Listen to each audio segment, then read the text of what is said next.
Jamaah. Oh jamaah. Alhamdulillah. Mana tepuk tangannya? Coba biar semangat lagi, sebelah kanan dari mana? Dari mana? Dari mana?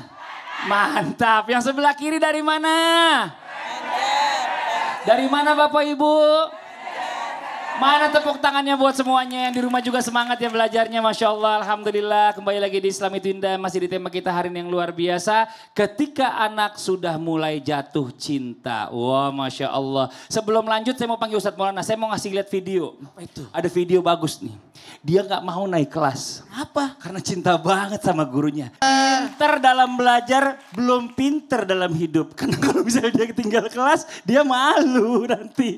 Aduh Masya Allah, anak-anak ada aja ya. Tapi inilah dia anak-anak lucu, menggemaskan. Kadang-kadang kita sebagai orang tua juga suka bingung. Nah Ustadz nih, kalau udah cinta banget ya kan, pasti akan seperti itu tuh. Kadang-kadang yang namanya cinta itu bikin orang buta. Nah kalau cinta di usia muda itu fitrah atau bagaimana Ustadz? Tapi apakah sebagai orang tua kita sudah harus menuntun tuh. Kayak Bapak tadi dituntun ya. Agar tidak menjauh dari Allah. Mohon izin penjelasannya Ustadz Maulana. Tepuk tangan buat Ustadz Maulana.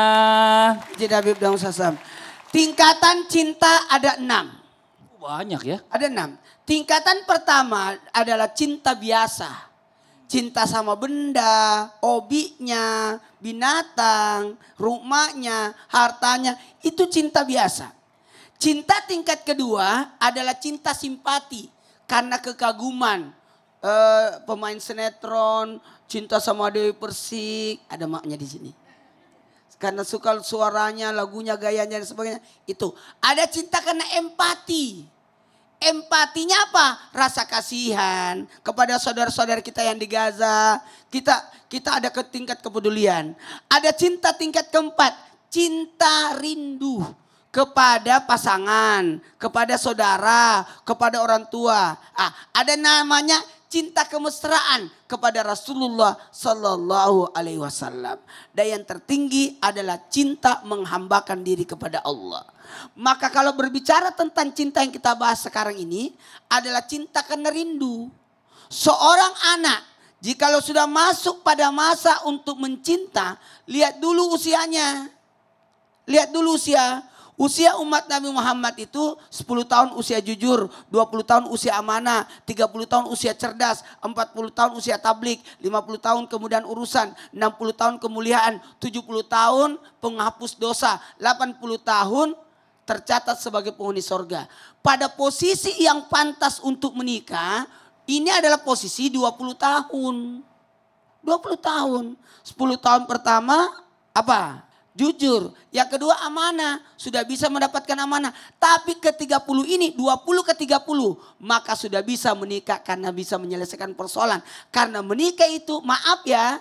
Nah dia suka itu wajar. Bersyukurlah kalau dia ada kecintaan. Kasih sayang itu bagus. Cuma diarahkan dengan 4 cara. Komunikasi yang terbuka. Kemudian mohon izin. Pondasi agama yang harus dikuatkan.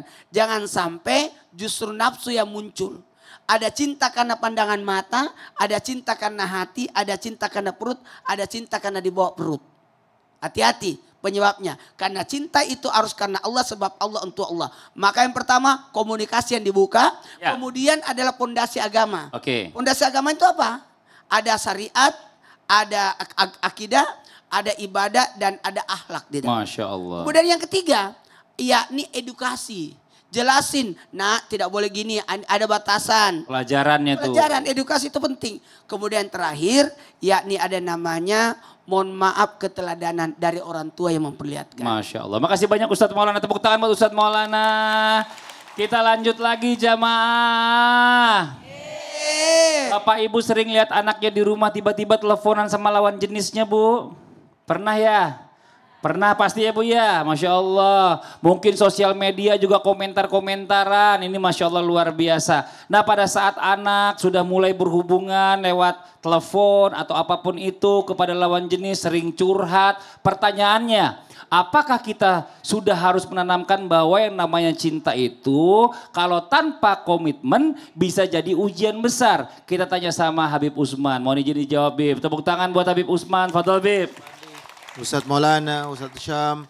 Bismillahirrahmanirrahim. Allahumma salli ala sayyidina Muhammad wa ala ali sayyidina Muhammad. Ingat, lam yura lil mutahabbain mislun nikah.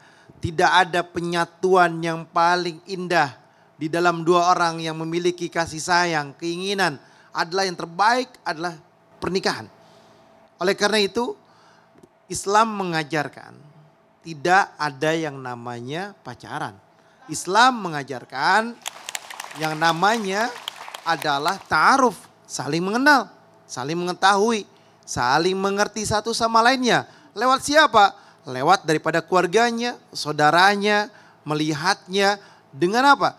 Dengan aturan syariat agama yang baik. Oleh karena itu, ketika kita memiliki anak, telepon-teleponan dengan lawan jenis, maka handphone haram bagi dia. Kenapa dikatakan haram baginya? Karena digunakan untuk bermaksiat. Digunakan untuk melakukan perbuatan yang tidak baik. Ingat, yang menjaga anak kita adalah kita. Yang bertanggung jawab atas anak kita adalah kita. Yang bakalan nyelamatin kita di akhiratnya Allah. Antara surga atau neraka diri kita. Kita harus bisa mendidiknya dengan didikan yang baik. Mengajarkannya dengan ajaran yang baik. Menjaganya dengan jagaan yang baik. Siapa Allah dan Rasulnya ridha. Kalau Allah dan Rasulnya ridha, maka Allah mudahkan langkah dan setiap jalannya. Tetapi ketika Allah dan Rasulnya tidak ridha, maka di dalamnya penuh dengan kehancuran. Apa sih kita hidup di dunia ini untuk apa? Untuk ibadah kepada Allah. Wa ma khalaqtul jinna wal insa illa liya'budun. Tidaklah Allah ciptakan kita untuk apa? Berada di dunia ini melainkan untuk beribadah kepada Allah. Hidup kita seringkali kita berbicara kepada Allah di dalam salat kita, inna salati wa nusuki wa mayahya wa mamati lillahi rabbil alamin. Salatku, ibadahku, hidupku, matiku hanya untuk Allah. Kalau semuanya karena Allah, hanya untuk Allah, mencari ridhonya Allah, jalankan sesuai syariat agama sehingga Allah meridhoi rumah tangga kalian, anak-anak kalian, istri kalian sehingga menjadi kebaikan di dalamnya. Tetapi ketika kalian melanggar syariat agama, tidak menjalankan sesuai dengan syariatnya, membiarkan anaknya bermaksiat, membiarkan anaknya pacaran, membiarkan anak yang melakukan perbuatan zina dengan gandengan tangan, membiarkan anaknya berzina dengan pelukan, ataupun dibawa pergi, ataupun bahkan summa na'udzubillah melakukan perbuatan yang Allah tidak ridhoi, maka dosanya besar bagi ibu dan bapaknya, dan ibu bapaknya bisa ditarik sama anaknya ke dalam nerakanya Allah Subhanahu wa taala. Nauzubillah summa nauzubillah. Tepuk tangan buat Habib Usman, Masya Allah. Kita lanjut lagi buat jamaah Islami Tindak yang dirahmati Allah. Waktunya kita mau kasih kesempatan sama jamaah buat bertanya sama guru-guru kita. Tapi sebelumnya kita masuk dulu ke segmen Tanya Dong Ustadz. Kami semua tanya dong Ustaz. Yang mau bertanya boleh silakan angkat tangannya. Masya Allah dari kiri kanan. Coba kita lihat ini ada ibu yang sebelah sini. Ibu boleh maju ya. Wah semangat nih ibu nih. Oke ibu silakan boleh ke tengah lagi. Silakan perkenalkan dirinya ibu. Assalamualaikum warahmatullahi wabarakatuh. Waalaikumsalam warahmatullahi wabarakatuh. Perkenalkan nama saya Amanah dari Batang, Jawa Tengah. Tepuk tangan dong buat Ibu Amanah. Umurnya berarti 20 nih. Kata dia bilang Amanah, 20 Amanah. Iya kan? Mau nanya sama siapa Ibu Amanah? Ustadz Syam. Ustadz Syam, yang tengok gak ada. Ayo duduk lagi. Maaf. Oke Ibu silahkan Ya. Ibu Amanah. Tanya Ustadz, Oke. suatu hari putra kita pulang. Kita memang Punya putra berdua. Putra kita. Putra saya pulang curhat tentang kekasih yang dia cintai. Oh. Iya. Begitu pulang, selaku seorang ibu, Oke. kita apakah membiarkannya atau mengurung dia? Oh dikurung. Karena kalau keluar itu takut ada perzinaan. Oh Bu, anak bukan burung dikurung. Enak aja. Masa dikurung? Nyuwun pencerahannya Ustadz. Iya. Oke. Nyun. Kenapa itu? ada telepon masuk. Dia nggak tahu kita lagi syuting. Katanya jangan dijawab dulu sekarang. Oh gitu. Nanti dijawab setelah yang satu ini. Oh. Yang mau jamaah? Alhamdulillah.